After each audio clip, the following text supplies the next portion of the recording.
Good morning, good morning, good morning, and welcome to Power Nap Live. I'm Dr. Erin Wilson. And have you ever been in a season where everyone around you is winning? New jobs, new houses, new relationships, and you're genuinely happy for them, but you can't shake the unrest that's in your own spirit. You clap for them, you post that fire emoji, you show up for the celebrations, right? But then you go home tired, wondering when it's ever going to be your turn. Well, that's exactly what we're going to be talking about today, okay? So I can't wait for us to dive in to the season of unrest that comes when everyone around you is winning. Hi, folks. I see you in the chat. I want you to go ahead. If that already is hitting hard for you, drop a 100% emoji in the chat, and we'll talk about it right after this.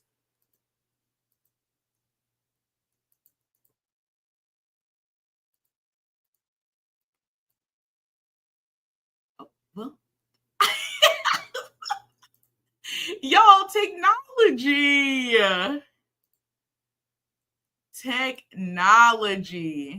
If you're here, let me know where you're streaming from. And I can't wait to say hi after this.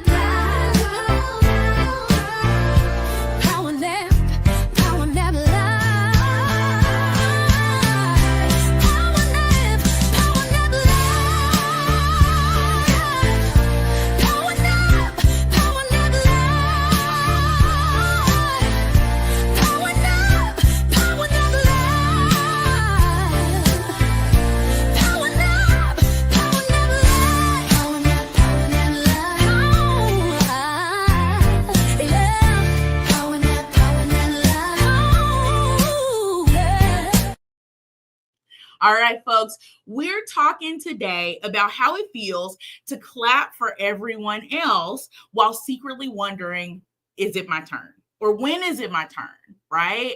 That is real, and you are not alone. Okay. And that can cause some serious unrest, right? And we're all about strategic rest over here at the Power Nap Live. And so I want us to talk about that today. Okay.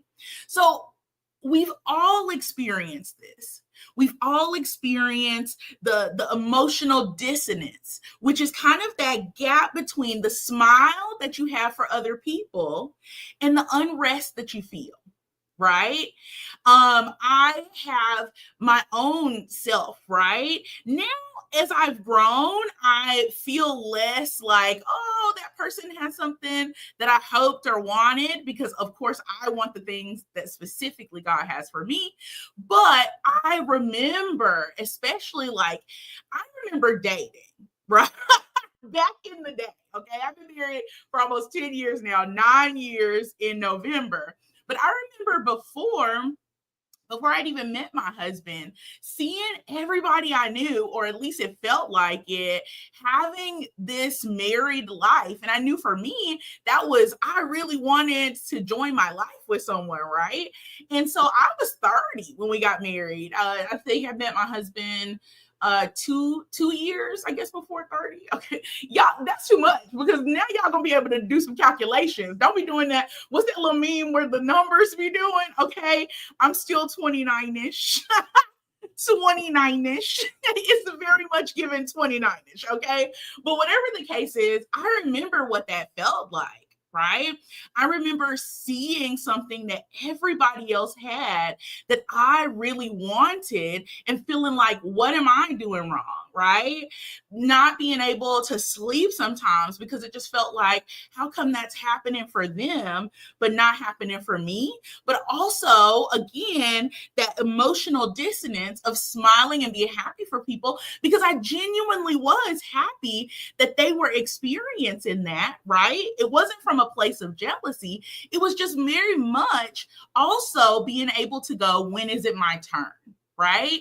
And I feel like so many people are villainized for the feeling of when is it my turn, And folks feel like you hating, you doing all this stuff. And that's not the case. You get to experience that. And we have to also understand that that can also be something that leads to us not feeling rested. Okay. So we're going to talk a little bit about that today. Here's the thing. We've been taught that if we're not 100% happy for other people, that we're bad people. And that is not true. It's just not true. It's not facts. It's just not. Not being 100% happy for others doesn't make you a bad person. It makes you a human that has unmet needs. I'm going to say that again. Being 100% happy for others, not being 100% happy for others does not make you a bad person. It does, however, make you a human with unmet needs. So here's one of the big reasons why somebody in the comments said bars. Thank you. Okay. So here's one of the reasons why it drains you, because oftentimes we talk about this, or I have heard other people talk about it and they just kind of go, yeah, okay, you're not a bad person if you're, wanting whatever it is to come your way, but they don't really explain to you why that can feel draining, because it literally can feel like it's draining so many of those 7 types of rest. And if you don't know the 7 types of rest, you need to look that up. I was on a podcast this week and I totally forgot her name. You know what? It's my show. I'm gonna look it up because I want y'all to know who this lady is. So hold on. I'm going to look this up because everyone should know the 7 types of rest. Okay. So the 7 types of rest: physical, mental, sensory, emotional, social, creative, and spiritual. And the doctor who wrote a great framework about this is Dr. Sandra Dalton Smith. Okay, so if you haven't looked her up or don't know anything about her, she has a fabulous framework around rest, but also she has a really cool assessment on her website. So shout out to her. I do not know the lady. I just Dr. K introduced me to her work and I just thought it was incredibly cool. And so that was something that we'll continue to use as we talk about strategic rest. So anyway, here's why it drains you, because folks will tell you the stuff, but they won't tell you the why. Okay. So I'm going to always tell you what, and I'm going to always tell you why. Okay. So the reason that feeling that way, that emotional dissonance, the reason that it drains you is because of comparison fatigue. You start asking yourself, am I behind? You have these silent expectations, and everyone around us, whether we realize it or not, has this pressure to have it all together. I don't know about you, but I know for me, I have a much higher level of pressure to have it all together. Some of it has to do with my upbringing, just expectations, right? And I know I think my parents are in the chat, and that's okay because I gotta live my truth. And I think if I were to ask them, they would say, "No, we didn't put any of these kind of expectations on you. That was not required. That wasn't whatever." But literally, because of the culture that I grew up in, it felt to me, that was my perception and the way that I moved, that there were expectations of who I had to be, how successful I had to be, the way that I had to be, if that makes sense. And so I'm sure other people experience that, right? There's also seasons of scarcity that we experience that can make us feel unrested, where your own wins just feel far away, right? It's not like you never experience a win. It just feels like they are just far from each other. And a lot of that also comes from not celebrating some of the wonderful things that are happening for you. You can literally feel unrested because you're not stopping to celebrate the things that are going well, the needs that are met in your life, right? It's like being hungry at a banquet, okay? Like you're glad that the food is good, but you're still feeling empty inside because that's what it feels like. We've got Yes, Willie in the comments says, mine comes from aligning myself with other top tier leaders. I'm very blessed that we're able to check each other when we notice each other are going through this. Absolutely.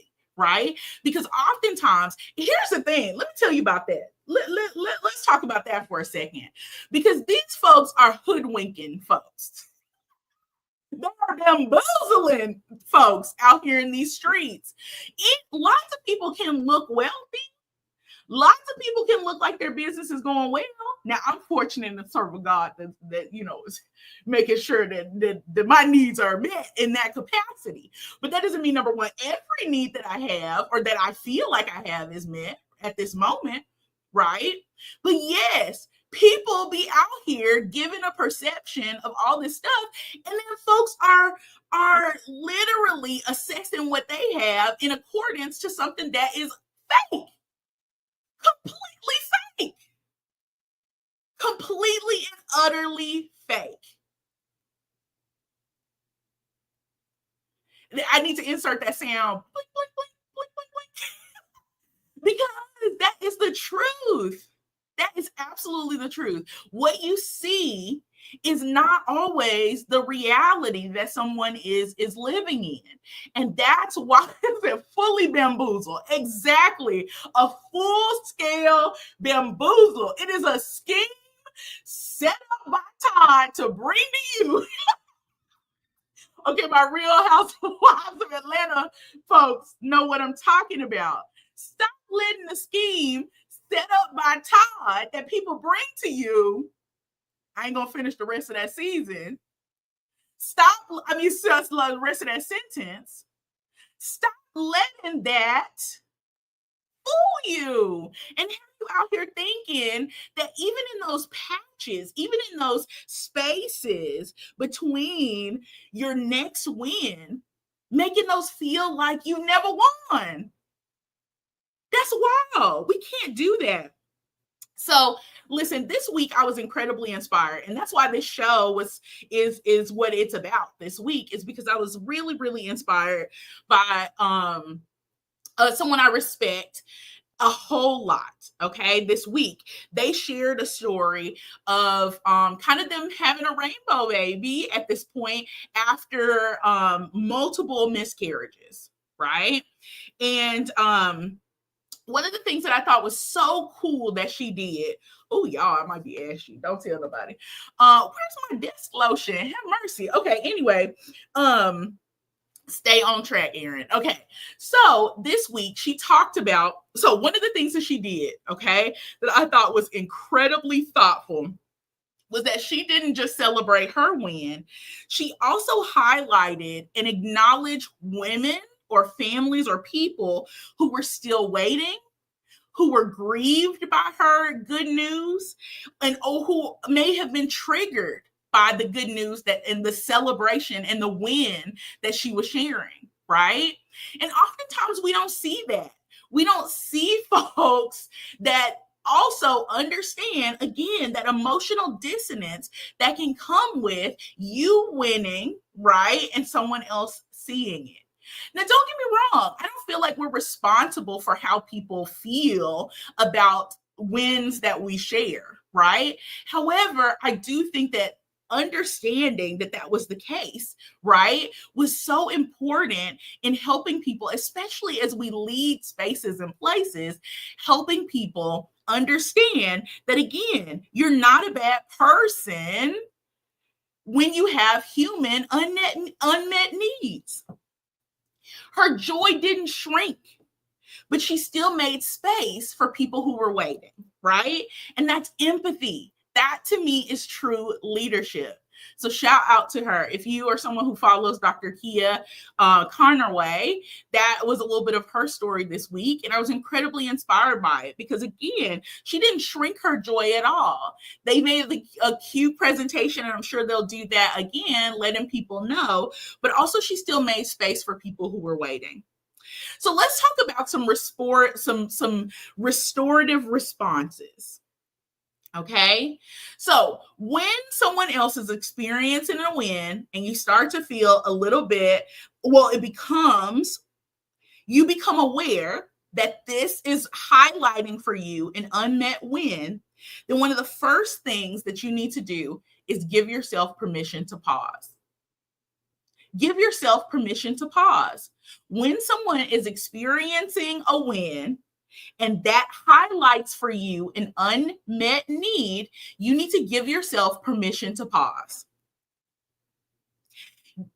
Once you give yourself that permission to pause, which we all know is important as we practice strategic rest, it's also important for you to figure out how to anchor yourself back in your lane.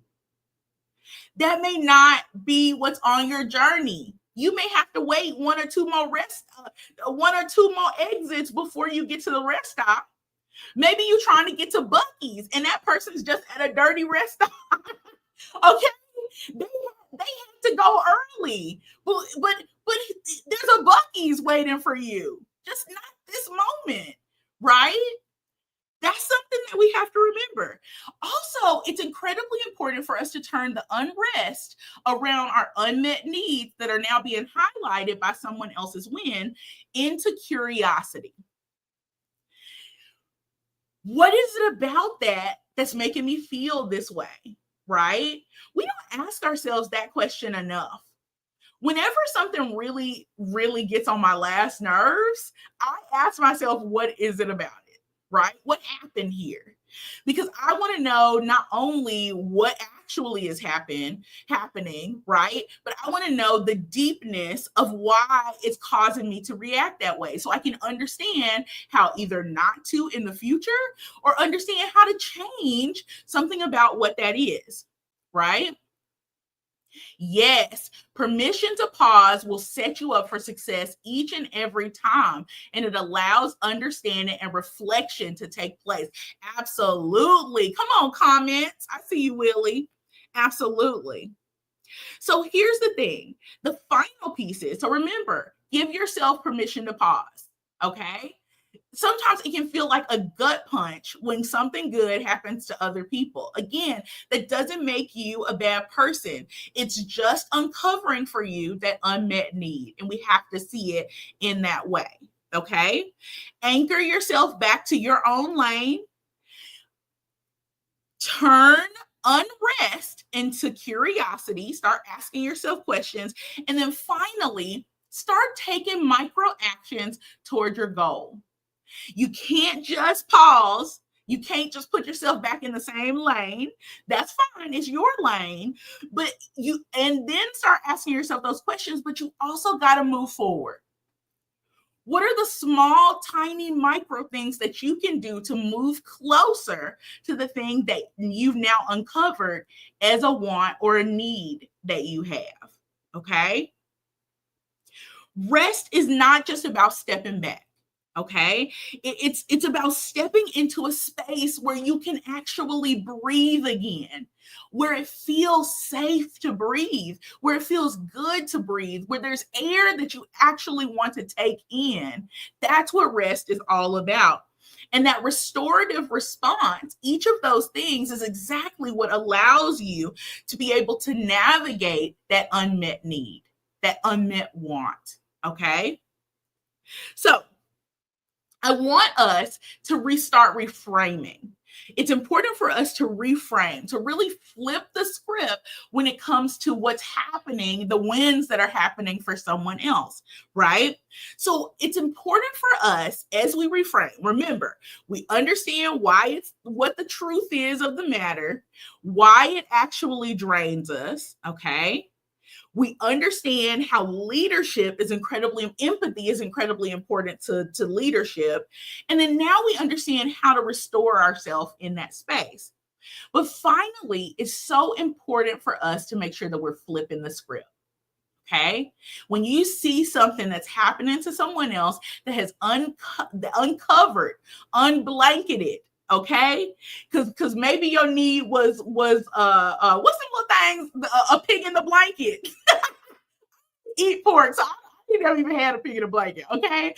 But maybe your unwanted need was a pig in a blanket. You didn't even know that it had pillowy, delicious, y'all done been looking good. Y'all tell I'm hungry. And you didn't even know that it was surrounded by something that was incredibly covered, right? But now that you do know it, it's important for you to be able to flip the script. Okay. You need to see other people's wins as proof of possibility. That's hard. But when I see something that someone has that's close to one of my unmet needs, I now see it as possibility. If it can happen for that person, it can happen for me. If she can be a multimillionaire, it can happen for me. If she can have blah, blah, blah, it can happen for me. And so now, what do I need to do to move towards that? I don't want hers. I want mine. Because that one may not even be, it ain't custom fit for me. We out here wanting blessings off the rack when we can have custom. You out here wanting stuff that other people have straight off the rack when you literally have a designer who's trying to give you something that is perfectly tailored for you. And instead, you stopping at the first store you see.